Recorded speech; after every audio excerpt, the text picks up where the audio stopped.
Hello, I'm Mark Chapman. Before you get stuck into this podcast, I want to tell you about the Daily Euros. The Football Daily podcast is changing as we turn our full attention to the international stage. It'll be your daily dose of Euros analysis, debate and news as we bring you all the action with some of the biggest names in the game.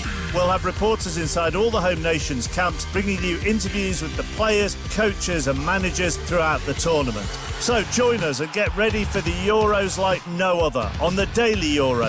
Listen on BBC Sounds. Now, back to your podcast. BBC Sounds. Music, radio, podcasts.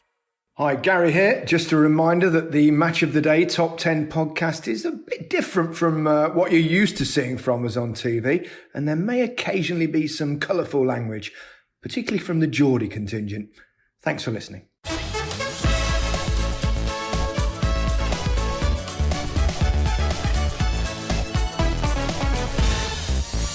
This is more like it. The real stars of the game, one of us, is in the top 10 list. It's always Alan Shearer. The trifling matter of somehow not scoring at the Euros means I sadly don't make the cut. And Micah will give his unbiased opinion from his position at the back.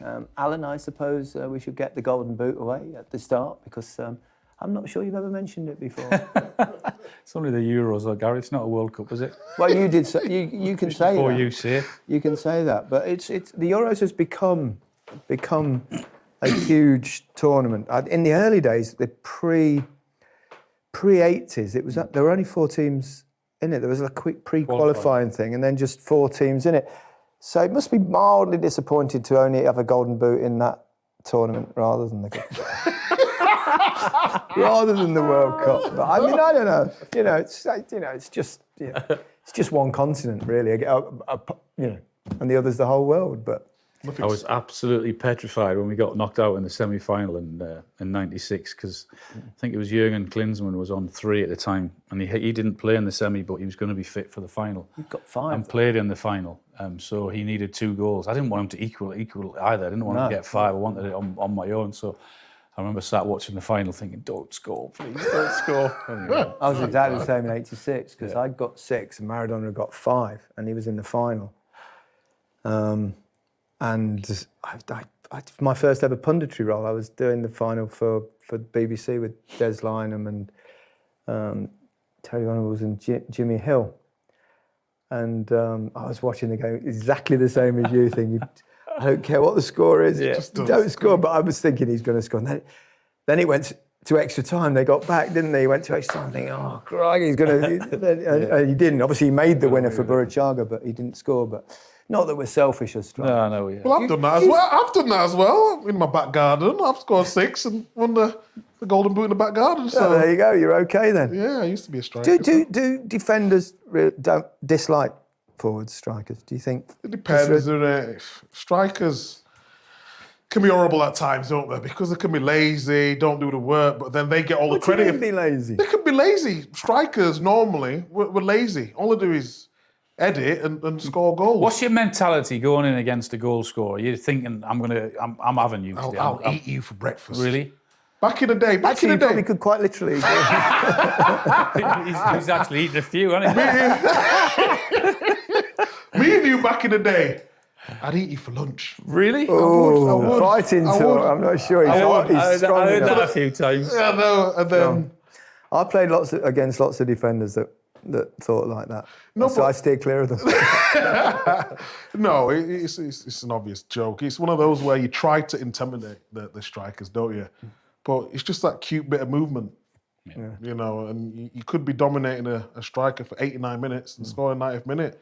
All your hard work's done. Being a forward, isn't it? You can have a stinker for all game and score the winner in the last minute. But did it ever irritate you, though, when you'd read stuff all day and they'd go, he did nothing all game, and then turned up in the right place at the right time. You think, only because you've not watched the 90 runs we've made that we never got the ball.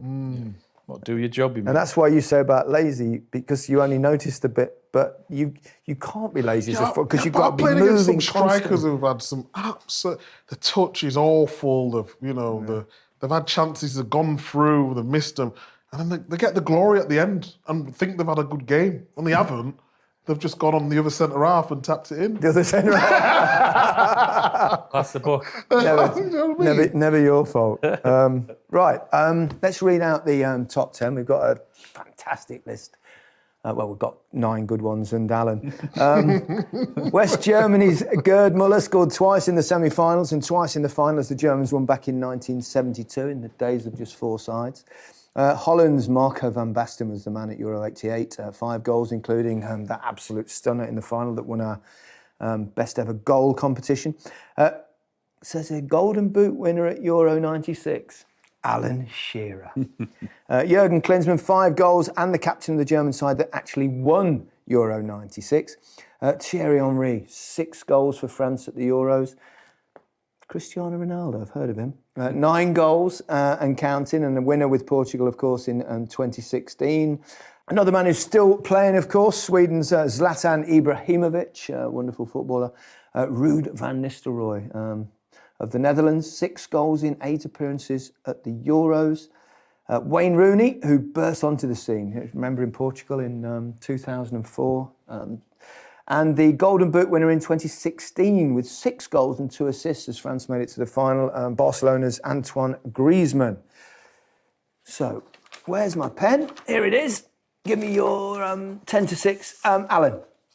I've gone me as number 10, Gary.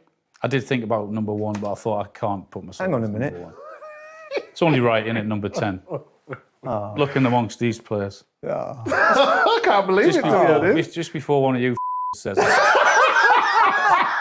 I don't get to put my top one up. Yeah. All right, Alan. Me 10. Alan 10. Ruud van Nistelrooy 9. Ibrahimovic 8. Yeah. Griezmann 7. Yeah. And Wayne Rooney 6. 7. Rooney. Micah. I've gone Zlatan 10. Ruud number 9. Oh, you've been very kind to Alan. Alan number 8. Griezmann number 7. And Rooney number 6. Rooney. Yeah, so similarities in there. If you've got the same. If Graham Taylor had have put me in 92 instead of playing some old has-been, then I'd have been higher up the list. That's all I could say. There's no way. It's an old fella that was hanging on to his international career. There's no way to talk about Alan Smith. Oh, so unfair on him. He was a really good player, smudger. Oh, yeah.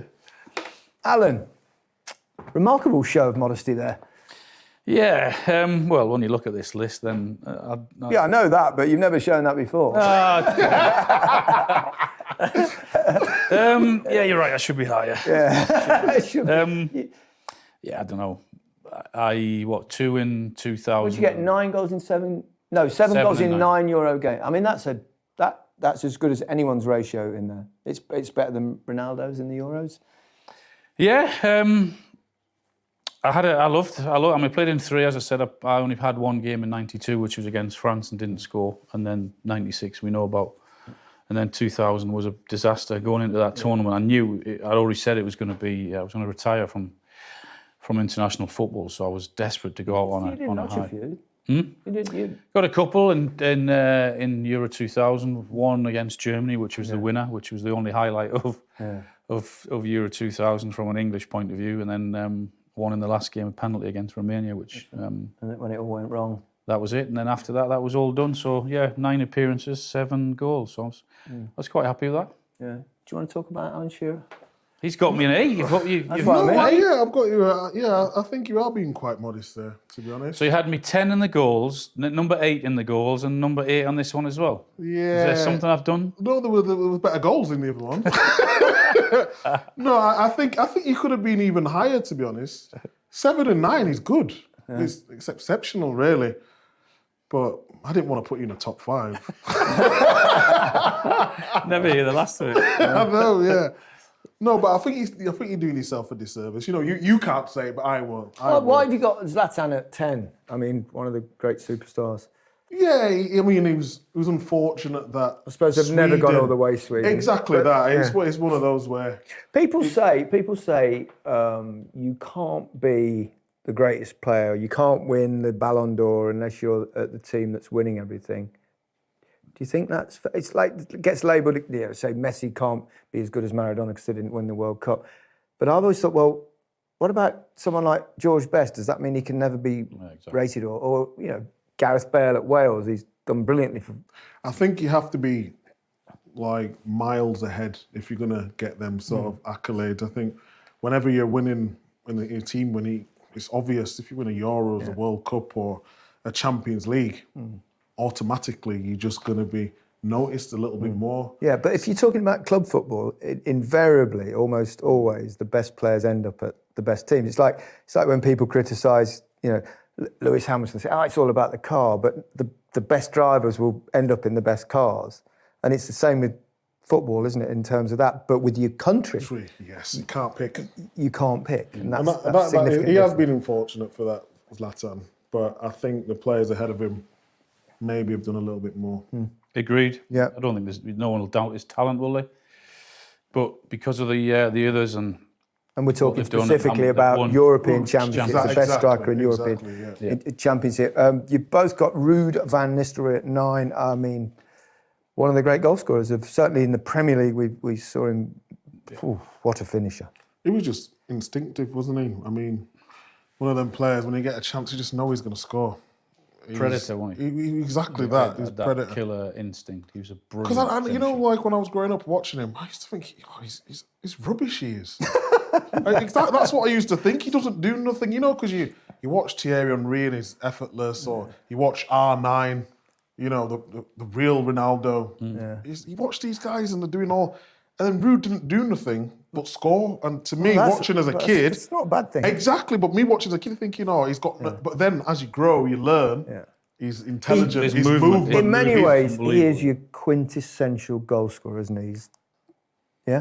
His movement was, he was a... He lived for goals. You could tell he's one of those. I mean, I know you'd be the same, Alan. I don't mind admitting it was the same, that your absolute obsession was scoring. The rest of it, you do your bit, you do your work, you drop off, you try and get it out wide, but your mood was all about scoring goals.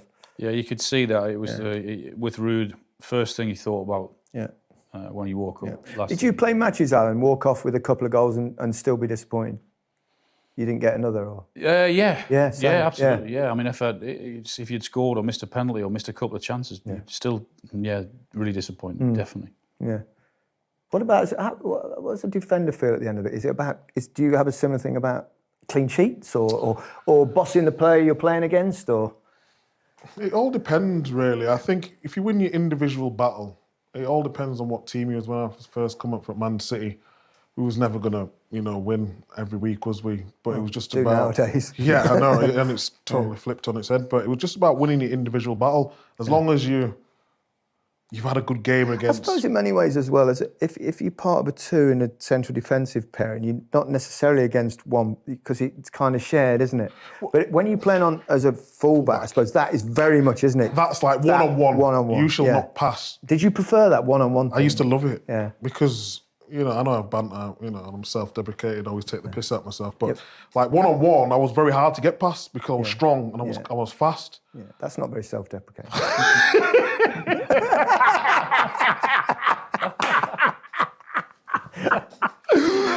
So I used to love that. I used to love that battle. Yeah. I think we talked about Robin, didn't we? We had that little chat about him and made my debut for England. It was against Robin, and he destroyed me for the first 10 minutes. Robin, and then afterwards you make a tackle. You just grow in confidence, don't you? Yeah. And there's no better feeling than after the game thinking he's not scored, he's not an assist. He didn't cut in and bend it in the top corner. Yeah, and luckily he was playing on left. No, he plays on the right. He was playing on the left hand side, which was weird for him. But there's nothing better than that individual battle. Yeah. Right. Griezmann.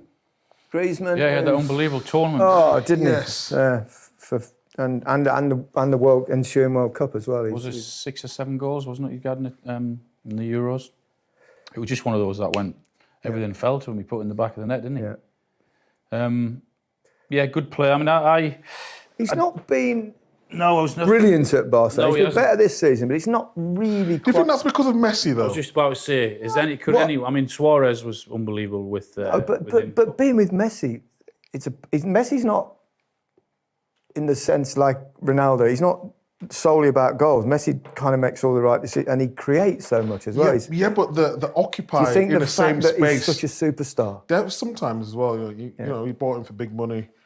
And if you look at Griezmann's game, he can play left, he can play right, he can play off the front. And when you watch him occupy the same space, and when Messi's there, you can't be there because he's the king. So I think sometimes when you got that person who you know is just one of the best ever. A little bit like, I suppose, with Benzema's kind of come out of his, not that he was in his shell, but he's become the leader of Real Madrid, and his goal scoring ratio has massively increased. Because he was more or less Ronaldo's foil in many ways. Because you're the main man, it just gives you that confidence. How many times when, like if it's free kicks, penalties or whatever, Ronaldo would want to take, but Benzema can take. He's the main man. And since he went, his numbers have just been better and better. And I've never been a massive fan of Benzema, not because I think he's a great striker, but I used to think he misses too many chances. Whereas Ronaldo, you know, if he goes through, it's a goal, isn't it? It's hard to compare anyone with we can't Messi and Ronaldo. They're different level, aren't they? Wayne Rooney, you've both got him in at 6th place. Now, a lot of supporters, fans of England will say, but he's never really done it at a major tournament. But I think they've forgotten when he burst onto the scene in Portugal in 2004. He was unbelievably brilliant, wasn't he? And also, he got injured. And I think if he hadn't got injured, England could possibly have won that tournament. It was the metatarsal, wasn't it? I mean, he was 18 years of age. He was still at Everton. Yeah. So for him to go into the tournament was so much riding on him, and I mean, his performances were unbelievable until that injury. Yeah. I remember presenting a game. I think it was his debut. Was it at Sunderland, Roker Park? I think. I've got a feeling we were doing the game, and I remember thinking, we've got a superstar here. This kid's unbelievable. I'm pretty sure it was. His first goal was Arsenal, wasn't it? At Goodison Park, was it? When he bent it. That was fabulous. That was Clive Tilsley's brilliant commentary, wasn't it? Yeah, Rooney, remember the name. Yes. Yeah. We didn't forget it, did we? I mean, it was just a ridiculous. What a career! What a career! England's top goal scorer. Yeah. In his defence, I've always thought, because people say it's not really happened at major tournaments, but which it did in 2004. He's correct that straight away. But after that, he was kind of a couple of injuries before tournaments, didn't go in them quite fully fit. And then I think England really went through an era where they just didn't have the players. It was just whereas now we can start seeing a surge in real young talent. Yeah. But at that, for 10 years or so, there was Rooney and lots of good players, but not the superstars that you need. Yeah. No, he was brilliant. I mean, he could play anywhere, and he would play anywhere. I think he would without doubt put the team ahead of himself. Just an incredible player, so good. In training, he was really good. You know, the technique at England. Yeah. He was just right foot, left foot. He had absolutely. Yeah, I've met him a few times. We made a documentary with him, and lovely guy. He is. Can you say that as a Man United person? No. He was a lovely guy. Yeah. He was a lovely guy, but it's just a shame he doesn't get the credit that he's due. Do you not think he? I don't think he does. No. I think when you mention England strikers, he's the top scorer in English football. To the wider audience, Lineker, Shearer, Rooney wouldn't be. And I know he was a bit different. I think he is, man. Do you not think that's maybe outside the game? I think from within the game. Oh yeah, everyone realises how good he was. But he wasn't just a goal scorer either, was he? A team player. He was a team. I mean, in fact, if he hadn't have chased back so much in his career, you imagine how many he would have scored. Because he did a lot of selfless stuff, didn't he? Yeah. He was. He's one of the greatest players I've ever played with. Yeah. Bar none. Must have played against him a few times. Yeah. Well, you mentioned the volley lots of times in that. How hard was he to play against? He wasn't stronger or faster than me, so I didn't have a problem that way. But he used to get in spaces where I didn't want to go. Yeah. You know, if I was playing centre half and he drops into that little midfield area, you don't want to horrible, go that. out. You don't know Because where to go or he'll stick draw it. you out and he'll just play Yeah. a ball, but then he'll chase you down and tackle you. Like, I've never known a midfielder, number 10, who can pass the ball but can tackle you at the same Should time. be ashamed of himself. I know, yeah. What's wrong with a modern day What are player? you doing? Just pass, don't be tackling. That's my job. 5-1. Micah, come on. I've gone Klinsmann Yep. at number 5. I've gone Gerd Müller, number 4. Thierry Henry, number 3. Van Basten, number 2. And Ronaldo. That has to be, doesn't it? Really? And I have done exactly the same as well. No way, in the same order? Absolutely. Klinsmann, Muller, Henry, Van Basten, Same. Ronaldo. Well, that's easy then, talk-wise. Jürgen Klinsmann, who we've worked with many times, of course. Worked with him, lovely guy, Yeah, isn't he? yeah. Lovely guy. Intelligent. Yeah, he was like that on the pitch, though, wasn't he, as well? I mean, we saw a bit of him when he came to Spurs. Yeah, the dive, remember? dive. Klinsmann, Great he used to do that at school, the self-care. Klinsmann. Yeah, That was brilliant, that yeah. was. And obviously I played against him in 90 in the World Cup semi-final. And I've spoken to him about it, and he said I was terrible at it. I was played so badly. It's why he didn't take a penalty. All right. So, yeah, he said I was just so off my game. I just didn't fancy it, which surprised me as a striker because we all have bad days, but you would still fancy. Yeah, I was amazed at that because you are, even if you haven't, that's your chance to rectify it, isn't it? Yeah, it's a chance. So it's a big surprise. What was his strength? So he was a runner and and he was like horse-like gait. The way he ran, he was like athletic, wasn't he? And expressive, but a really good, dynamic intelligent, finisher, quick, clever, good movement in the box. mentality. Proper player. goal scorer. Yeah, but if it hadn't been for him, I would have won some league titles. Well, it wasn't his fault, really.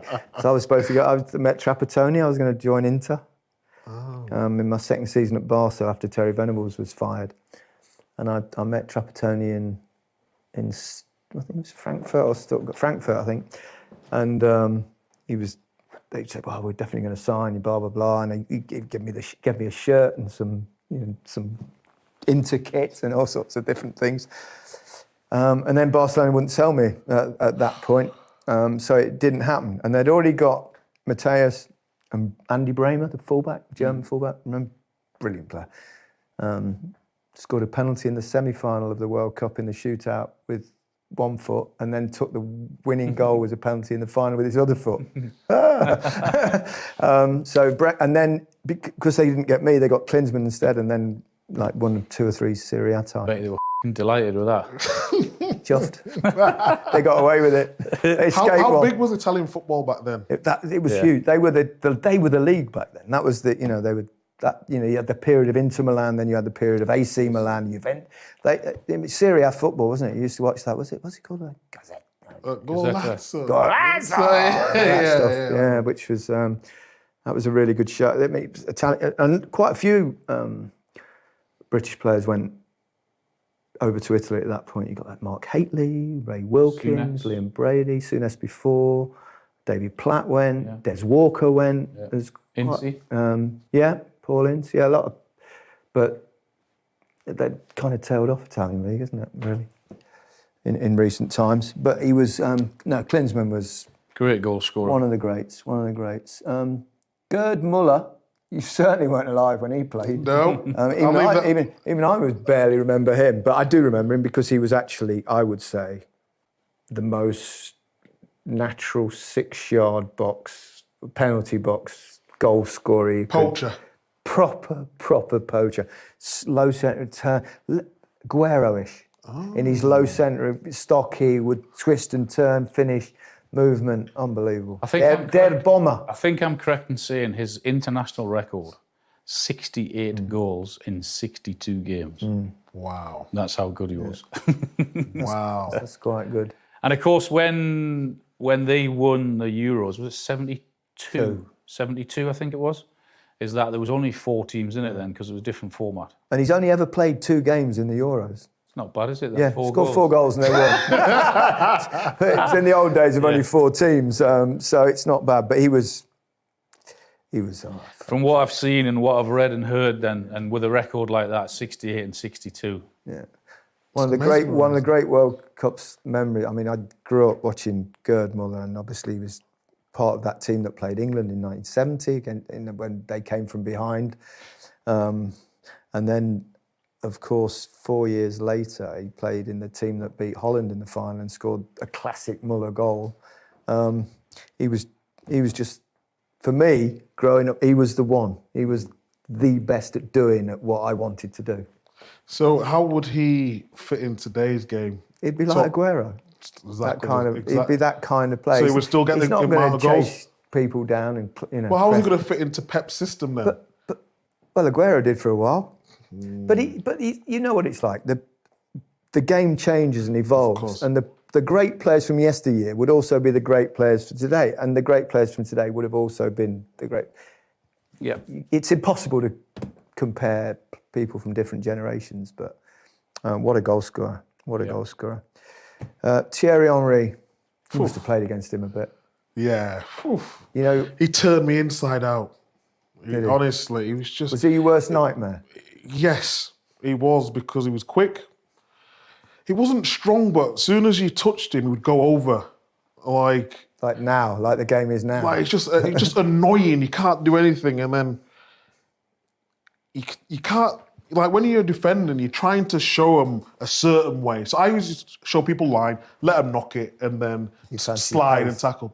But he just run past you and make you look stupid. I remember one time he was playing, and he megged me, and then he winked at me, and then he was gone.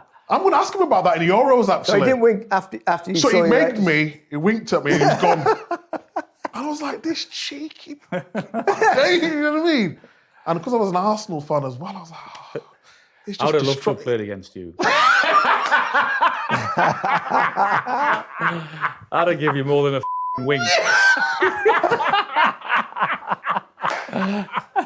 But honestly, I'm going to try and get the footage. That's how much. He megged me, but he was just so arrogant. And then, it was brilliant. It was brilliant.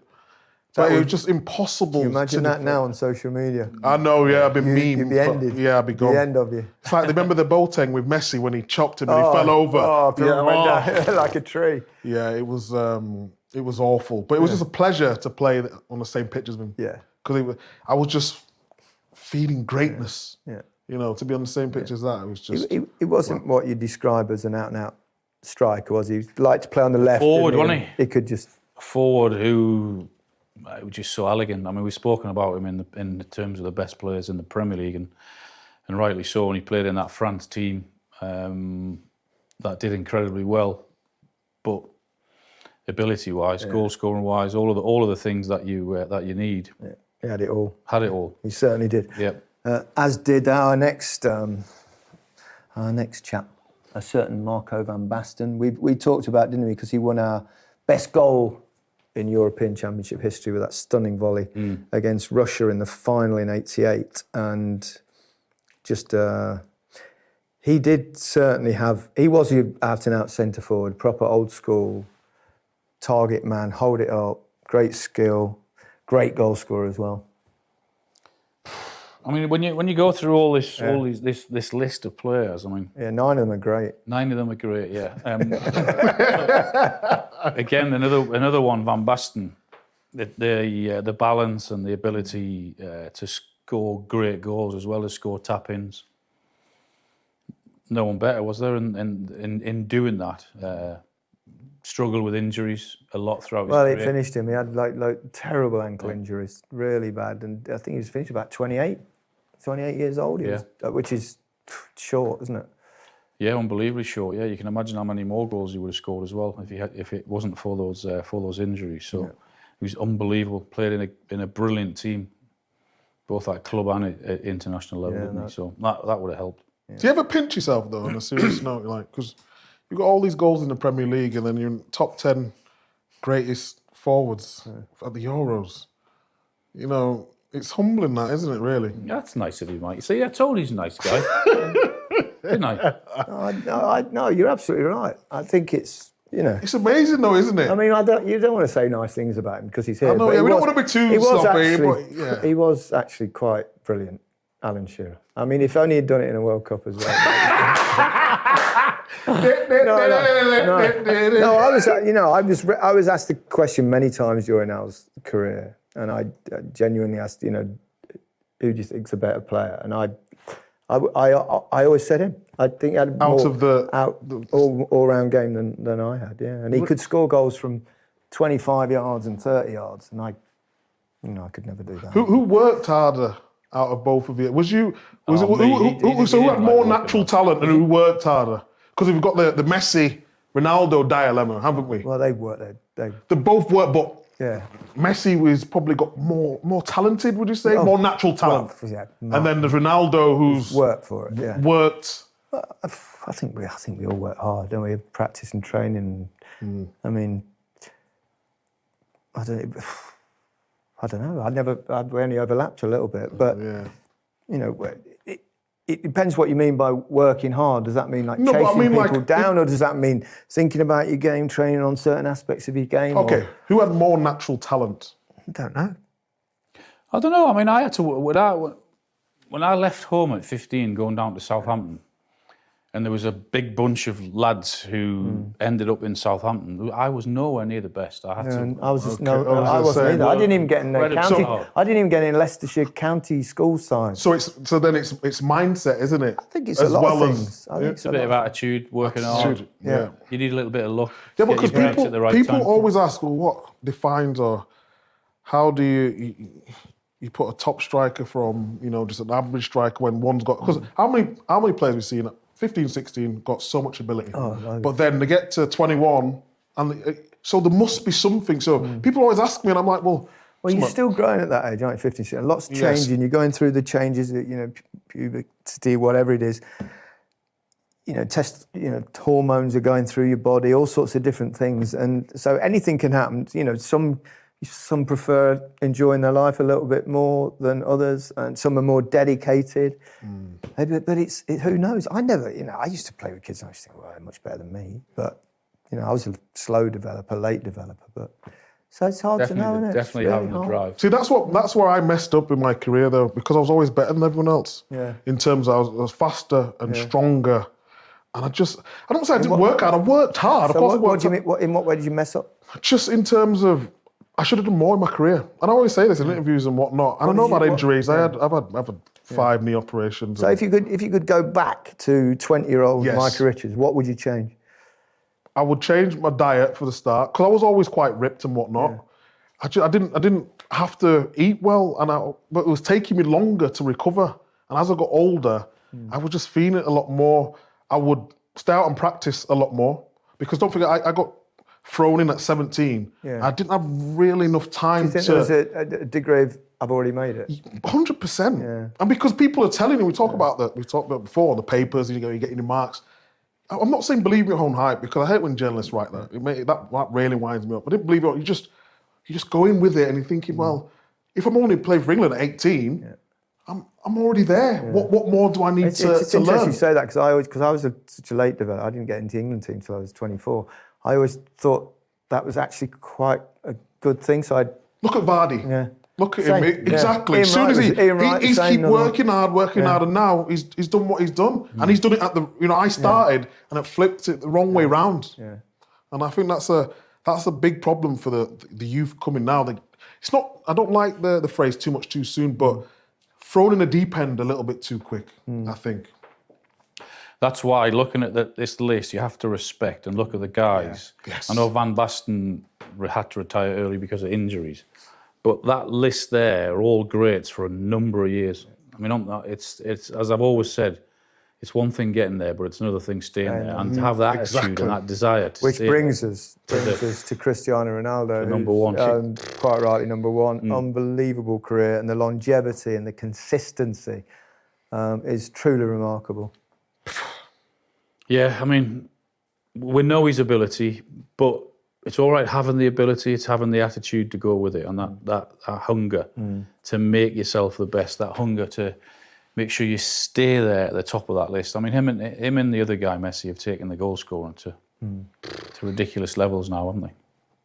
It's hard to imagine we'll ever get a similar thing I know. going again, but we probably will. I think Mbappe could do it, I think Mbappe and... To that level, though, do you think he's got the commitment and the drive that the other two have got? No, you're right.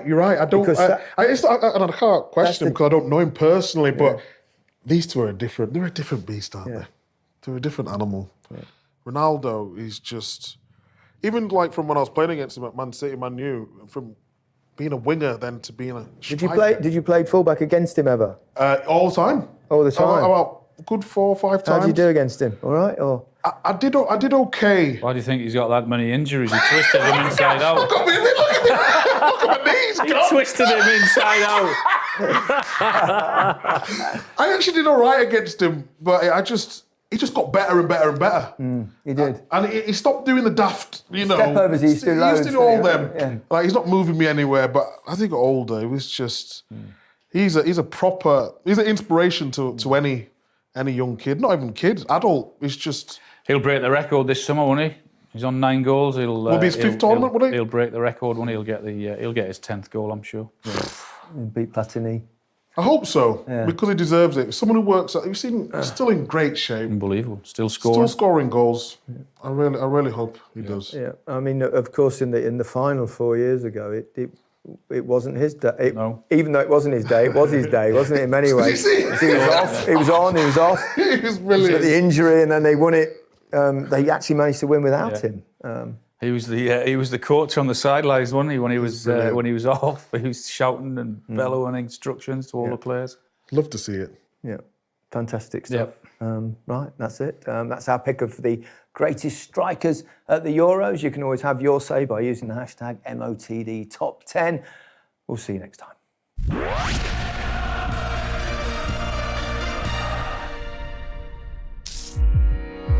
Everyone deserves some time out. Because life can get a bit hectic sometimes.